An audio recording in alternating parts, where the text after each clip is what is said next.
নমস্কার। গত 14/8/2024 তারিখে নদিয়া ডিস্ট্রিক্ট থেকে অঙ্গনওয়াড়ি কর্মী এবং অঙ্গনওয়াড়ি সহায়িকা নিয়োগ নিয়ে একটি বিজ্ঞপ্তি প্রকাশ হয়েছে। যে বিজ্ঞপ্তি সম্পর্কে আমরা বিস্তারিত জানব, কত শূন্য পদ আছে, মিনিমাম যোগ্যতা কত লাগবে এই পদে আবেদন করার জন্য, বয়স কত দরকার, এইসব বিভিন্ন বিষয় নিয়ে এই ভিডিওতে আলোচনা করব। আপনারা যদি আমাদের নতুন হয়ে থাকেন তাহলে অবশ্যই চ্যানেলটি সাবস্ক্রাইব করে রাখতে পারেন। প্রথমেই এখানে যেটি বলা হচ্ছে, এই যে অঙ্গনওয়াড়ি কর্মী বা অঙ্গনওয়াড়ি সহায়িকা যে নিয়োগ বিজ্ঞপ্তিটি বের হয়েছে তাতে কেবলমাত্র মহিলারাই কিন্তু আবেদন করতে পারবেন এবং এই পদের জন্য আবেদন করার জন্য যে ন্যূনতম শিক্ষাগত যোগ্যতার প্রয়োজন সেটি হলো উচ্চ মাধ্যমিক বা তার সমতুল্য। এই পোস্টটিতে আবেদন করার জন্য বয়স হতে হবে প্রার্থীদের 18 থেকে 35 বছরের মধ্যে এবং যে ব্লকের যে পঞ্চায়েতে আপনারা অ্যাপ্লিকেশন করবেন, যেখানে ভ্যাকেন্সি আছে, সেই পঞ্চায়েতের আপনাদের বাসিন্দা হতে হবে, স্থানীয় বাসিন্দা হতে হবে। এবং এই অঙ্গনওয়াড়ি কর্মীর পরীক্ষার জন্য মোট 100 নম্বরের পরীক্ষা দিতে হবে। তার মধ্যে 90 নম্বরের লিখিত পরীক্ষা থাকবে, যার সময় থাকবে 2 ঘন্টা, এবং 10 নম্বরের মৌখিক পরীক্ষা হবে। লিখিত পরীক্ষায় 30 নম্বর পেলে পর সেই ক্যান্ডিডেটরাই কেবলমাত্র মৌখিক পরীক্ষার জন্য অ্যাপ্লিকেবল হবেন এবং পরবর্তী ক্ষেত্রে লিখিত পরীক্ষা এবং মৌখিক পরীক্ষার যে মার্কস, সেই মার্কসের উপর ভিত্তি করে আপনাদের যে ফাইনাল প্যানেল সেটি কিন্তু বের হবে।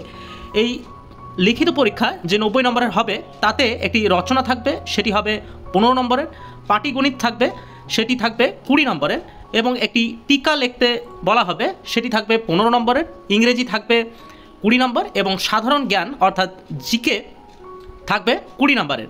এই সমস্তগুলি মিলিয়ে 90 নম্বরের আপনাদের পরীক্ষা নেওয়া হবে।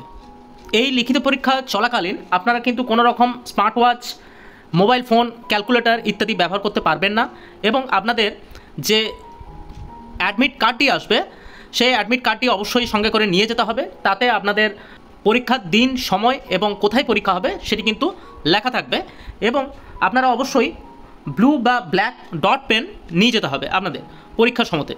এরপর প্রশিক্ষণের জন্য আপনাদের পশ্চিমবঙ্গের যে কোনো জায়গায় পাঠানো হতে পারে। এটি কিন্তু অবশ্যই আপনারা আগে নোটিশটি দেখে নেবেন, তারপর আপনারা অ্যাপ্লাই করবেন।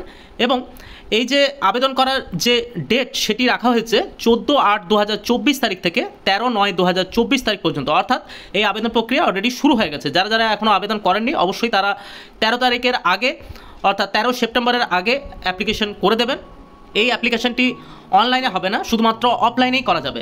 এই অ্যাপ্লিকেশনের যে ফরম্যাট সেটি কিন্তু এই যে নিয়োগ বিজ্ঞপ্তি, এই বিজ্ঞপ্তির পেজের সঙ্গে দেওয়া আছে। আপনারা আলাদা করে সেটি প্রিন্ট আউট করে ফিল আপ করবেন এবং তারপর একটি খামের মধ্যে আপনাদের সেটি রেখে এবং 5 টাকার ডাক টিকিট চিটিয়ে সেটি কিন্তু নির্দিষ্ট যে জায়গায় জমা করার কথা বলা হয়েছে সেখানে কিন্তু জমা করতে হবে। এবং আরও একটি খাম আপনাদের সেই মেন খামের মধ্যে দিতে হবে, সেখানে আপনাদের নাম এবং সম্পূর্ণ ঠিকানা এবং 5 টাকার ডাক টিকিট যুক্ত করে রাখতে হবে। এরপর বলা হচ্ছে আবেদন করার সময় আপনারা কি কি ডকুমেন্ট আপনাদের সাবমিট করতে হবে সেগুলি একবার দেখে নেন। আপনাদের 3 কপি সাম্প্রতিক তোলা স্বপ্রত্যয়িত পাসপোর্ট ছবি আপনাদের দিতে হবে।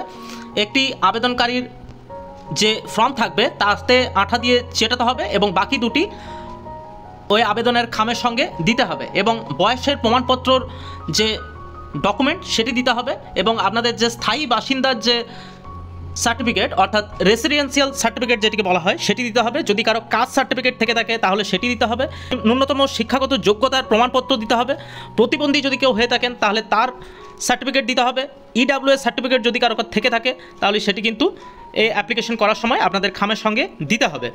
আপনারা এখানে দেখে নিতে পারেন কিভাবে আপনারা ফর্মটি ফিল আপ করবেন। প্রথমে আপনাদের এই যে চৌকো যে বক্সটি আছে সেখানে আপনাদের যে ছবি, সব প্রত্যয়িত ছবি একটি আঠা দিয়ে চেটাতে হবে। তারপর আবেদনকারীর নাম, পিতা, স্বামী বা মাতার নাম লিখতে হবে, স্থানীয় ঠিকানা লিখতে হবে, গ্রাম, পোস্ট, থানা, পিন, পঞ্চায়েতের নাম লিখতে হবে, জন্ম তারিখ লিখতে হবে এবং 1/8/2024 নিরিখে আপনাদের যে বয়স হচ্ছে সেই বয়স, মাস, দিন কিন্তু এখানে দিতে হবে এবং শিক্ষাগত যোগ্যতা আপনাদের কী আছে সেটি দিতে হবে। যদি কারো জাতি থেকে থাকে অর্থাৎ ST SC OBC যদি কেউ হয়ে থাকেন তাহলে সেটি কিন্তু এখানে দিতে হবে। এবং আপনারা যদি প্রতিবন্ধী কেউ হয়ে থাকেন তাহলে সেটিও কিন্তু এখানে মেনশন করতে হবে। আর্থিক দিক থেকে পিছিয়ে পড়া অর্থাৎ যদি কারো EWS সার্টিফিকেট থাকে তাহলে সেটি দিতে হবে, মোবাইল নম্বর দিতে হবে এবং স্থান, তারিখ ইত্যাদি দিয়ে আপনাদের আবেদনকারী যে আবেদন করছেন তার একটি পূর্ণ স্বাক্ষর অবশ্যই কিন্তু এখানে করতে হবে। এবং অ্যাপ্লিকেশন করার সময় আপনারা ভালোভাবে দেখে নেবেন যেন কোনো ভুল ত্রুটি না থাকে। ভুল থাকলে অনেক সময় এই অ্যাপ্লিকেশন ক্যান্সেল হয়ে যায়। এবং সমস্তগুলি ফিল আপ করার পর আপনারা একটি জেরক্স করে আপনাদের কাছে রাখতে পারেন। এরপর কোথা থেকে আপনারা এই বিজ্ঞপ্তিটি ডাউনলোড করবেন? নদিয়া ডিস্ট্রিক্টের যে অফিসিয়াল ওয়েবসাইট সেখান থেকে কিন্তু আপনারা আপনাদের যে নির্দিষ্ট ব্লক আছে সেই নির্দিষ্ট ব্লক অনুযায়ী আপনাদের প্রত্যেকজন আলাদা আলাদা ব্লকের এই নোটিশটি ডাউনলোড করবেন এবং পড়ার পর আপনারা ফর্মটি ফিল আপ করবেন।